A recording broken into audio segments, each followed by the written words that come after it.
Welcome students. तो आज हम एक बहुत ही अच्छा क्वेश्चन करने वाले हैं। ये आपका जेई मेंस 2019 में पूछा गया है। तो देखिए कैसे करेंगे। सबसे पहले इसको अच्छे से रीड करना है, आपको समझ में आना चाहिए, है ना। तो क्या कह रहा है कि कंसीडर थ्री बॉक्सेस है।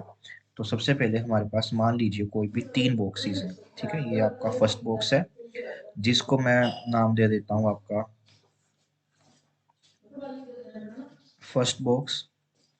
ये हमारे पास सेकंड बॉक्स है जिसको हम नाम दे देते हैं, ऐसे करता हूँ, इसको एक अलग कलर से हम बनाते हैं। तो ये मान लीजिए हमारे पास एक दूसरा बॉक्स है जिसका नाम क्या है B2। और फिर हमारे पास एक तीसरा बॉक्स आ जाएगा जिसका हम नाम लिख देते हैं कि वो क्या है 3। अब फिर वो कह रहा है कि suppose one ball is each containing 10 balls. Suppose one ball is drawn randomly from the boxes denoted by an iota.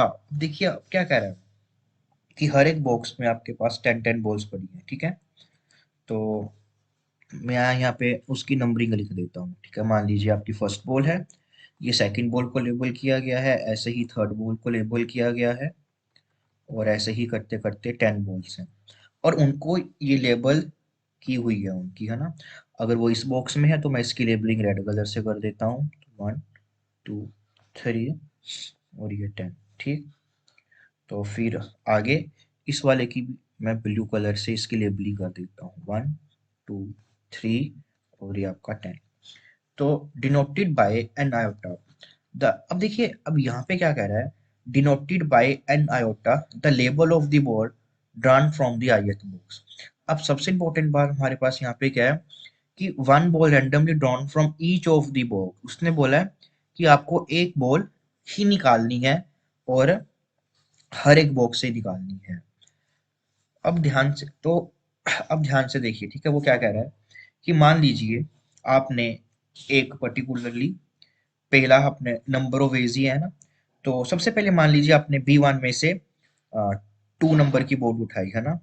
तो यहाँ पे इसको क्या बोल दिया जाएगा, ये 2 जो है आपका वो एक तरह से N1 का काम करेगा।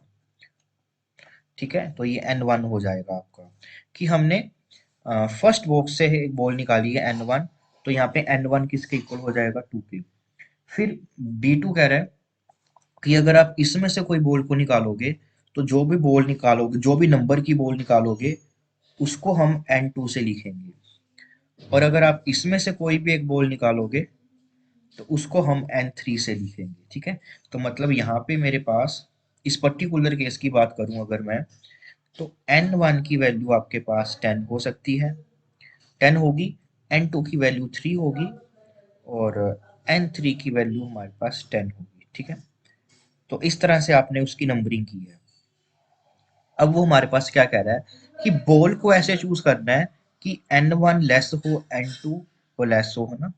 तो N1 लेस हो N2 से और लेस हो N3 से।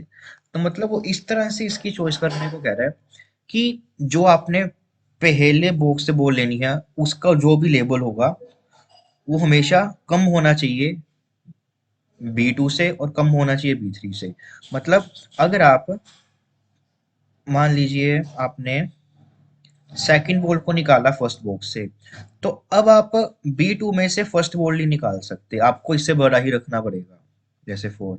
और इसमें जो बॉल निकालनी है वो आपको अब उसका लेवल जो है उससे बड़ा रखना पड़ेगा, 7, है ना।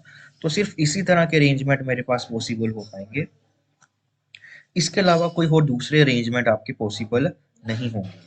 ठीक, एक बात ये। तो अब हमको काउंटिंग करनी है। तो देखिए मैं क्या करता हूँ बेसिकली, टोटल वेज निकालता हूँ ना सबसे पहले। अब देखिए ध्यान से, अगर मैं पहले बॉक्स से कोई भी बॉल को निकालता हूँ, ठीक है, तो यहाँ पे इक्वल टू नहीं है तो इक्वल वाली बॉल्स तो मैं बिल्कुल नहीं निकालूंगा। तो मान लीजिए मैंने पहले बॉक्स से कोई बॉल निकाली, तो उसकी मेरे पास टोटल 10 वेज हो जाएंगे ना इसमें से। अब मान लीजिए आपने फर्स्ट लेवल की बॉल निकाली है ना, तो मान लीजिए सेकंड की निकाली, थर्ड की निकाली। अब जैसे यही था, मान लीजिए हमने सेकंड लेवल की निकाली है ना, तो अब इसमें से मैं सेकंड लेवल की बॉल नहीं निकालूंगा, ठीक है, किसी और लेवल की निकालूंगा। तो उसकी वेज कितनी हो जाएंगी 8।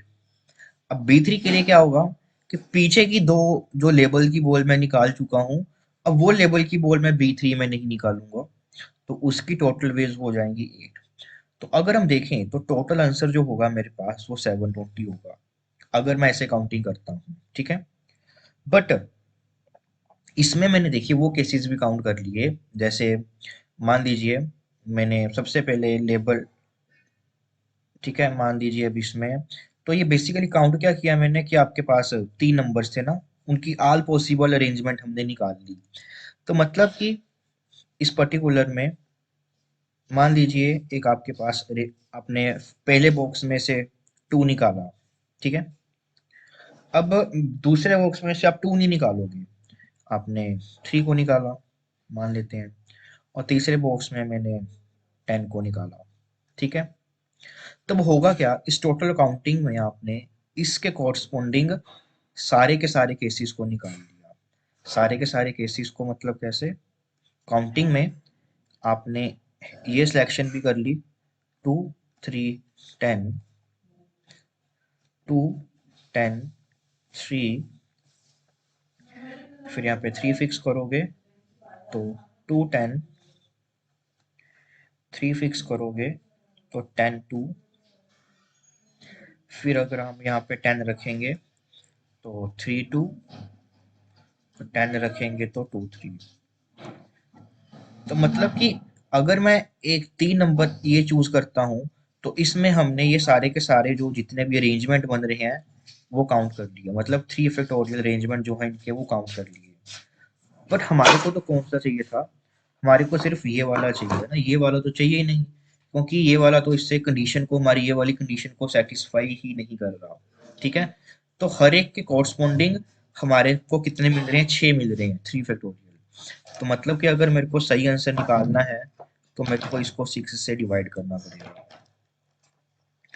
जो कि आ जाएगा 120, आपका सही आंसर होगा ऑप्शन नंबर 2। ठीक। अगर आपको ये मुश्किल लगता है कि कैसे सोचें कि ये मेरे को ये टोटल निकालना था या 10 10 10 है ना, तो उसी के अकॉर्डिंग आपके केसेस बनेंगे। अगर ये मुश्किल लगता है आपको तो आप सिंपल वे से भी निकाल सकते हो, तो मेथड 2 हम करते हैं अभी। तो अब देखिए हम इसका सेकंड वे सीखते हैं काउंट करने का। तो सबसे पहले आप क्या कीजिए, फर्स्ट पोजीशन पे 1 को फिक्स कर लीजिए, ठीक है। तो मैंने 1 को फिक्स कर लिया।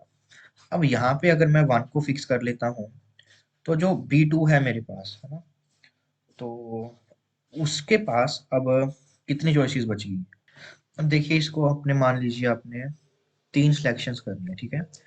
तो दूसरी तरह से काउंटिंग का वे क्या है, मान लीजिए आपने यहाँ पे 1 फिक्स कर लिया, और अब यहाँ पे आप 1 तो रख नहीं सकते, तो मान लीजिए 2 फिक्स कर लिया।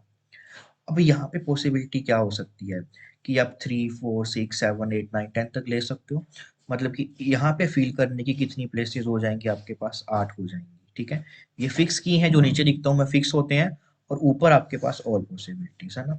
तो इस तरह के आपके पास नंबर बनेंगे 8। फिर दूसरा वे क्या है कि यहाँ पे आप 1 को फिक्स कर लीजिए, फिर आप यहाँ पे 3 को फिक्स कर लीजिए।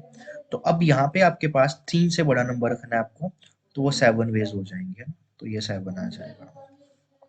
फिर ध्यान से देखिए, अगर मैं यहाँ पे 1 को फिक्स करता हूँ, और अगर मैं यहाँ पे अब 4 को फिक्स कर देता हूँ, तो इसकी वेज हो जाएंगी 6।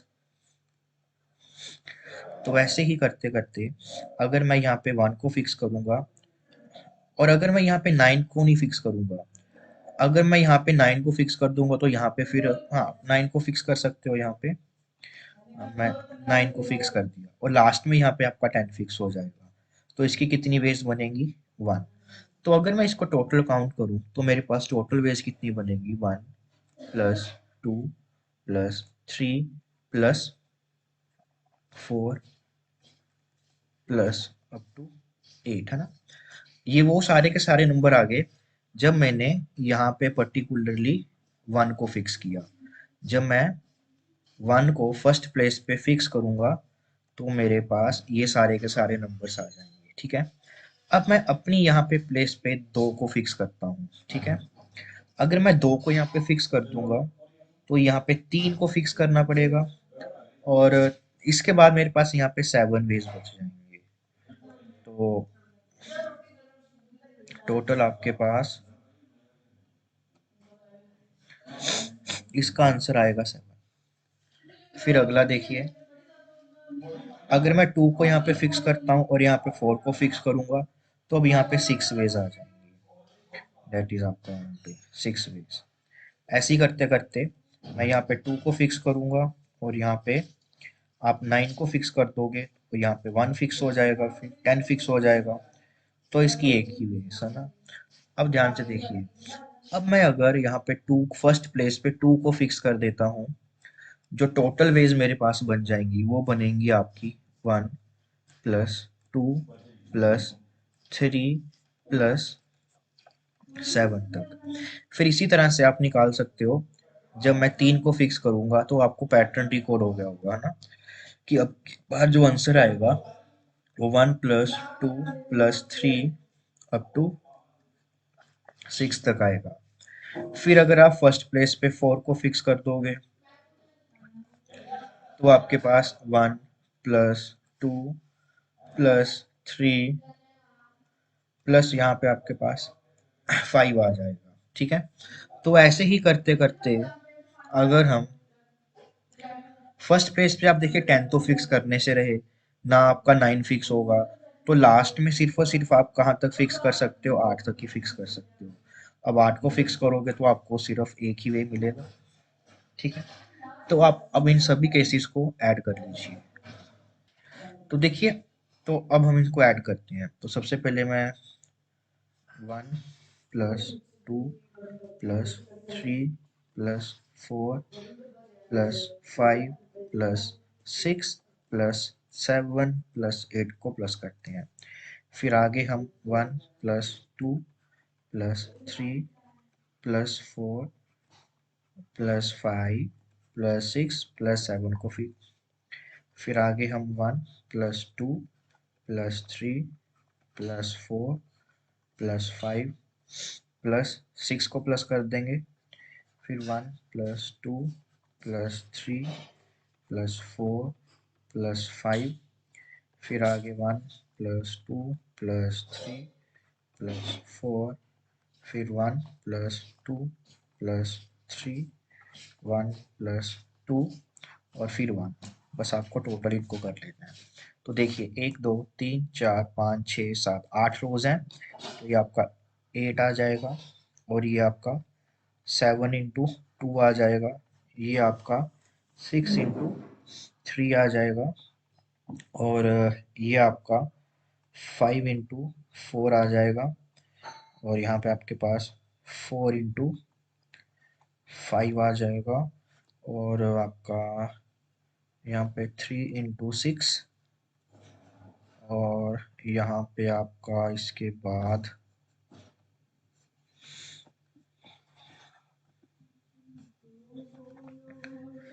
प्लस 2 इंटू 7, और लास्ट में आपका 1 इंटू 8 है ना। तो आप इन सभी को भी जब ऐड करके देखोगे तो आपको 120 ही मिलेगा। आप खुद कर सकते हो। ठीक है, 1 2 3 4 5 6 7 8, और यहाँ से भी 1 2 3 4 5 6 7 8। तो इस तरह की एडिशन आपने सीक्वेंस एंड सीरीज में सीखी हुई है ना, तो इसको ऐड करना और देखना 120 ही आपके पास आंसर आएगा। ओके।